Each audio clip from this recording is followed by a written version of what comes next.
My name is Rob Wood. I've lived in Alaska 35 years, and my wife, who is from Fairbanks, says I'm not an Alaskan yet. And I can't argue that.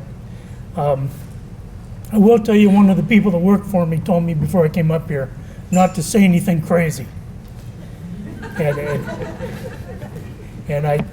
there's no chance that I won't say something crazy, but I need to remind him I've got his personnel evaluation to do next week.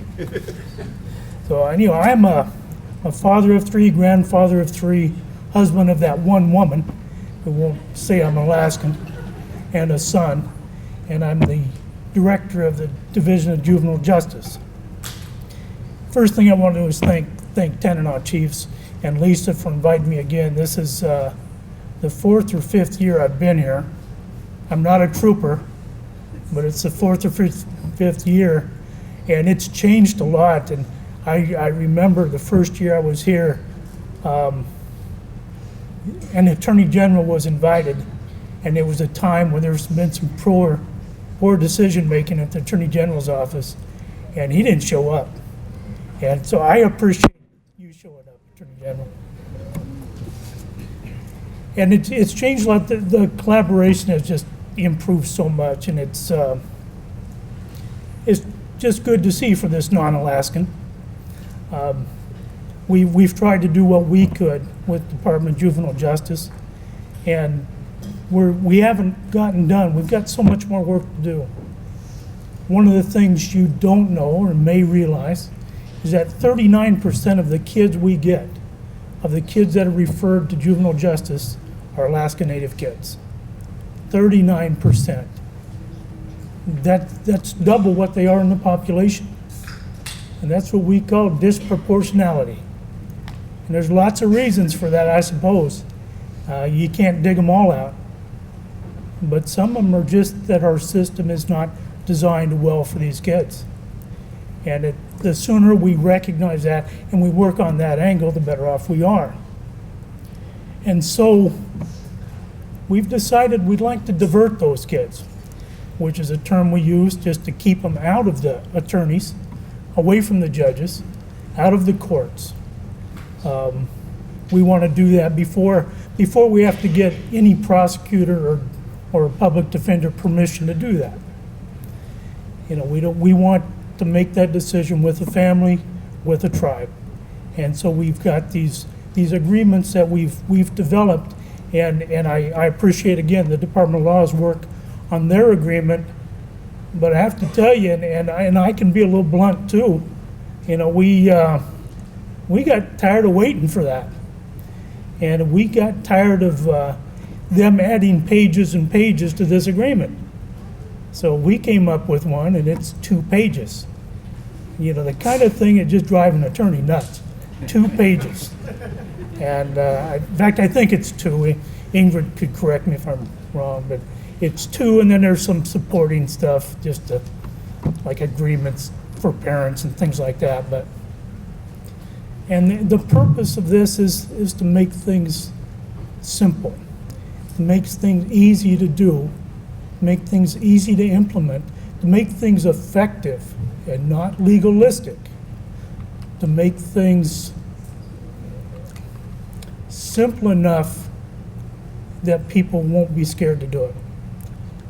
That you're not signing away anything. Basically, what you're doing is joining us to try to keep these kids away from us. We know that the deeper a kid gets into our system, the harder it is to get them out. We know that if we intervene at a level that is more than that kid needs to mitigate that behavior, we're going to make that kid worse. We're not going to make him better. And we know that if we remove those kids from their homes, from their cultures, we're making a negative impact, not a positive one. So that being said, we came up with this process. And the state law in Alaska, the juvenile justice laws, are flexible enough that we can do some things that don't require going to the district attorney, that don't require a judge. They're made at the juvenile justice level. We can find that we can get that offense from law enforcement, and we can make a decision that this case could be better handled at a local level by a community, not by us. You know, we tend to get more in the way than we do help things a lot of times. So that's what we want to do. We want to make it so it can be handled at a local level, and that's a wellness thing. You know, that's keeping those kids home. That's keeping these issues with their families, with their tribes, with their communities. That isn't forcing people to have to drive, if they're on a road system, hundreds of miles, fly hundreds of miles, do video conference to talk to their kids. You know, we're gonna leave them home, at least if we can. There's always issues. There's always some kids that are gonna press that farther than it should go, and we can't do that. We have to make an arrest. We have to move them somewhere else for treatment, and those are just facts. But those are the rarities, or they should be the rarities. You know, I said a couple years ago, we don't want to raise your kids. We can't do it as good as you. We don't know them as well as you do. We do not have the cultural sensitivity and knowledge to bring hundreds and thousands of years of just wisdom and give it to that young person to keep them out of trouble. So for the past 4 or 5 years, and those of you who have suffered through these presentations before, I've been talking about this, and I've actually just come to the decision today that since I have everybody's contact information is here, we're going to send stuff to you now. And we're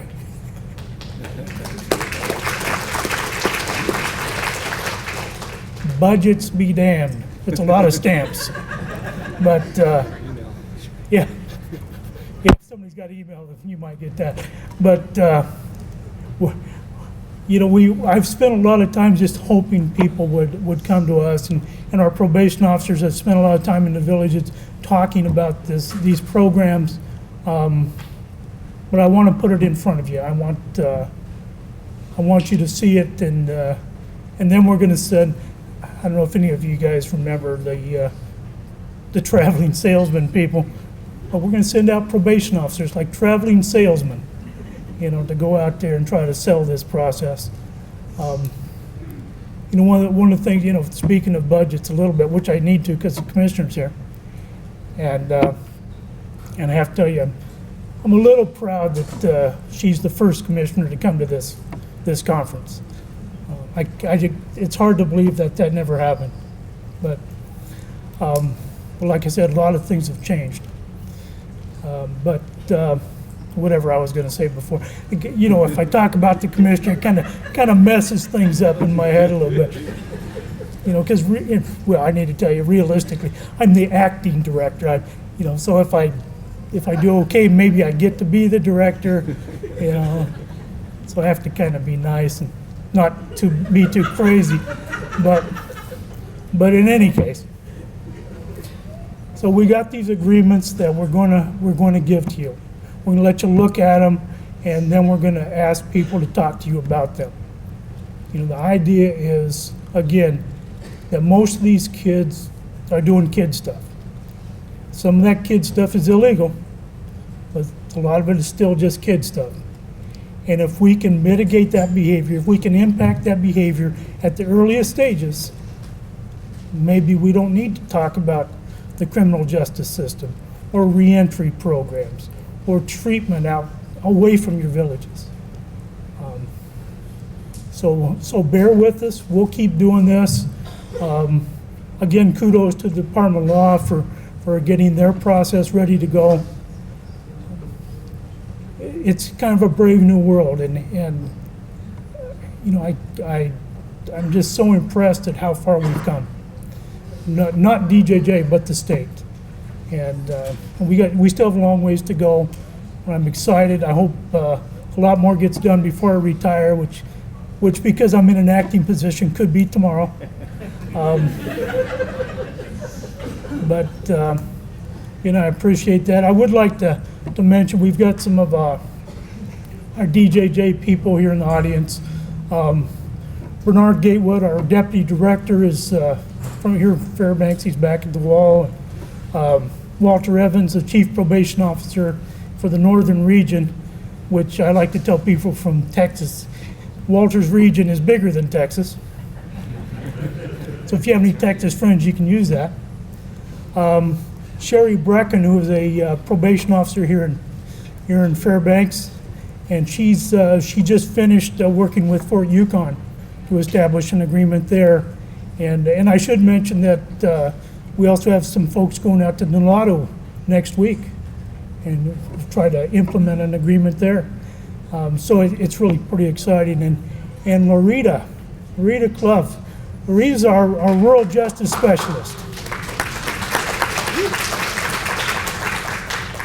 And I don't know that she deserves that, but in any case, she's worked with us for about 4 years, and I just met her yesterday. So, well, maybe not 4 years, but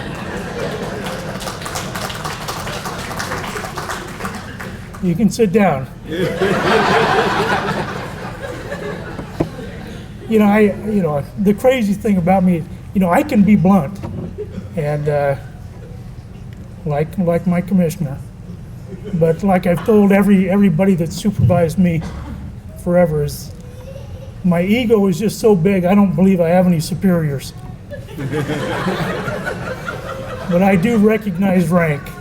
So, in any case, thank you for listening. Thank you for being here.